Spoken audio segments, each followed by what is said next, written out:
खूबसूरत बीवी की चाह किसे नहीं होती, लेकिन क्या हो जब बीवी की खूबसूरती ही पति के लिए सर दर्द बन जाए। देखिए जरा। चलो ना कहीं घूमने चलते हैं। हमारी शादी को इतने महीने हो गए हैं और हम दोनों कहीं घूमने नहीं गए, बाहर तक नहीं निकलने देते हो। चलो ना। अब आज नहीं, फिर कभी चलते हैं। आज ना मुझे बहुत काम है। वैसे तुम्हें कितनी बार बोला है घर से बाहर जाने का ना सोचा करो। तुम नहीं जानती दुनिया कैसी है। तुमसे जब भी कहीं घूमने जाने के लिए बोलती हूँ तुम यही बोलती हो। अरे तो फिर कब चलेंगे? और कैसी है दुनिया ये देखूंगी नहीं तो पता कैसे चलेगा। स्कूल से निकली ही थी कि पापा ने बालिग होते हुए भी शादी करवा दी। कहीं जाने को कहो तो कहते थे दूल्हे के साथ जाना, और अब दूल्हा भी ऐसा ही मिला है। पत्नी को रोता देख पति को दया आ जाती है। सच में आज बहुत थक गया हूँ। ऐसा करता है कल चलें? ठीक है, लेकिन कल के बाद कोई बहाना नहीं, समझे ना। पति परेशान रहता है, सोचता है भला की खूबसूरत बीवी को अगर बाहर ले जाएगा और कहीं दुनिया की नजर लग गई तो, अरे कोई मेरी बीवी को बहला कर मुझसे दूर कर देगा तो क्या। अगले दिन दोनों पति पत्नी घूमने जाते हैं तो उन्हें कुछ आस पड़ोस की औरतें देखती है। अरे आज दीपक और उसकी लुगाई की सवारी कहाँ जा रही है? अरे आज तो गली में चांद निकल आया, वो भी दिन में। और कहाँ घूमने जा रहे हैं? शादी हुई इतने महीने हो गए तो सोचा आज एक साथ घूमने चले। क्यों, गलत है क्या उसमें? अरे इतनी सुंदर बीवी के होते हुए कोई कैसे घूमने ना जाए? आखिर पूरे गांव को भी तो दिखाना है कि गांव की सबसे खूबसूरत बीवी मेरी है। क्यों दीपक, सही कहा ना? नहीं काकी, ऐसी कोई बात नहीं है। कौन अपनी बीवी की खूबसूरती की नुमाइश करता है? अरे तो क्या हुआ अगर वो सबको दिखाना चाहता है। वैसे भी हर आदमी की किस्मत थोड़ी ना होती है दीपक की किस्मत जैसी कि सबसे खूबसूरत लड़की उसकी बीवी बन जाए। काकी ऐसा ना बोलो, मैं जितनी खूबसूरत हूँ ना, मेरा दीपक उतना ही समझदार और सुलझा हुआ है। उसने मुझसे शादी मेरी खूबसूरती देखकर थोड़ी ना की थी, अपने लिए मेरा प्यार देखकर किया। क्यों दीपू, सच कहा ना मैंने? हाँ, बिल्कुल सच मेरी बुलबुल। कुछ दिनों बाद पति अपने दफ्तर काम पर जाता है। मैंने सुना है वो अपना दीपक नहीं है, उसकी शादी हमारे गांव की सुंदरी कोमल से हुई है।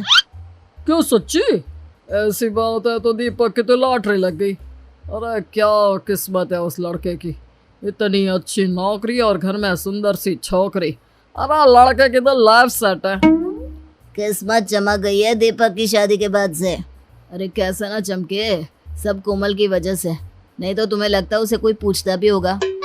हाँ ये तो सही कहा, जिसकी बीवी कोमल जैसी हो उससे कौन बात नहीं करना चाहेगा। अरे पता नहीं कब हमें बुलाएगा खाने में। दीपक अपने साथ काम करने वालों की बातें दूर से सुन रहा था। उसे अजीब सा फील होता है कि लोग उसके बारे में क्या क्या बात कर रहे हैं। बात तो सही है, कल तक मेरे घर क्या मुझसे बात भी कोई नहीं करना चाहता था, लेकिन जब से शादी हुई है हर किसी को दीपक के घर आना है, उसे अपने घर बुलाना है। यार मेरी पहचान क्या मेरी बीवी से ही रह जाएगी? शाम को, सुनो ना दीपक, बाजार चलते हैं, वो कुछ ना घर का सामान लाना था, मैं अभी तैयार होकर आती हूँ। क्यों, तैयार ही तो, और कितना तैयार होगी? और क्या है जब देखो बाहर भागने की लगी रहती है। क्यों? हाँ, मुझे टाइम नहीं है, तुम खुद ही चले जाना। दीपक का रवैया अब तो बीवी के लिए इतना गंदा हो जाता है कि उसकी बीवी परेशान सी रहने लगती है। कुछ दिनों बाद, सुनो दीपक, मेरी माँ बहुत बीमार है, मैं सोच रही थी अगर कल तुम मुझे मेरी माँ के वहाँ छोड़ आती तो। वैसे भी अब मन नहीं लगता मेरा इस घर में, न जाने तुम्हें क्या हो गया है। हाँ बेटा, कल ऐसा कर बहू को उसके मायके छोड़ा। आजकल बहू काफी गुमसुम सी रहने लगी है, बच्ची ही तो है और तू भी तो वक्त नहीं देता।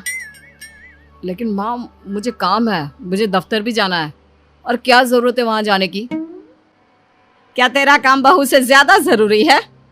क्या हो गया है बेटा, क्यों तू ऐसा हो गया है? तू तो ऐसा नहीं था, कितना खुश था बहू से शादी करने के लिए, अब क्या हो गया? हाँ दीपक, मैं कुछ दिनों से देख रही हूँ तुम कुछ अजीब सा बर्ताव कर रहे हो। क्या हुआ? मुझसे कोई गलती हुई है जिसका तुम्हें बुरा लगा है? अरे मुझे क्या हो गया, और मैं कौन सा जरूरी हूँ कि मुझे कुछ हो और उसका किसी पर असर पड़े? कोई बात नहीं है, मुझे बस टाइम नहीं है, तुम खुद ही अपने मायके चली जाओ, और अब मैं इस बारे में किसी से बात नहीं करना चाहता। पता नहीं क्या हो गया है इस लड़के को, पहले तो ये ऐसा नहीं करता था। वही तो माँ जी, मुझे भी समझ में नहीं आ रहा कि ये ऐसे क्यों बात कर रहे हैं। पहले तो कभी ये इतनी छोटी छोटी बातों पर गुस्सा नहीं करते थे।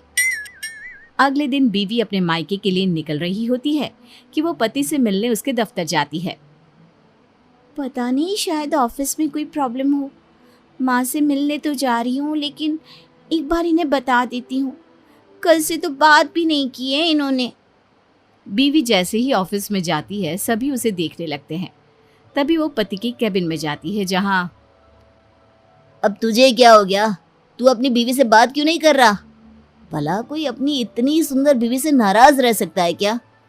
वही तो, तू हमें बता, जो भी बात है हम तेरी मदद करेंगे। अरे क्या मदद करोगे जब परेशानी की जड़ ही मेरी बीवी है? ये सुनकर बीवी के पैर के नीचे से जमीन खिसक जाती है। लेकिन वो कैसे? तेरी बीवी तो सुंदर है और तुझसे बहुत प्यार भी करती है, तो परेशानी कैसी? उसकी खूबसूरती ही तो परेशानी है। मैं जब भी उसके साथ कहीं जाता हूँ ना, तो लोग मुझे ऐसे देखते हैं जैसे पता नहीं क्या देख लिया हो। शुरू शुरू में तो मुझे अच्छा लगता था, लेकिन जब लोगों के मन की बात जानी ना कि असली बात क्या है, तब मुझे बहुत बुरा लगा। लोग मेरे बारे में एक ही चीज़ सोचते हैं कि मेरी कितनी अच्छी किस्मत है, मुझे कोमल जैसी खूबसूरत बीवी मिली। लोगों को यकीन नहीं होता कि मेरे जैसे को कोमल जैसी बीवी मिल सकती है। लोगों को ऐसा लगता है कि मैं कोमल के लायक नहीं, मैंने कोमल को फंसाया है। सब जगह बस कोमल कोमल कोमल। कोमल के आगे तो मेरा कोई वजूद, कोई पहचान ही नहीं है। अगर कोमल मेरी बीवी नहीं होती ना, तो आज मेरी जिंदगी ऐसी नहीं होती। मुझे कभी कभार ऐसा लगता है जैसे मैंने अपनी जिंदगी में कभी मेहनत ही नहीं करी, सब काम कोमल की खूबसूरती ने करा है। मेरी मेहनत की तो कहीं बात ही नहीं आती।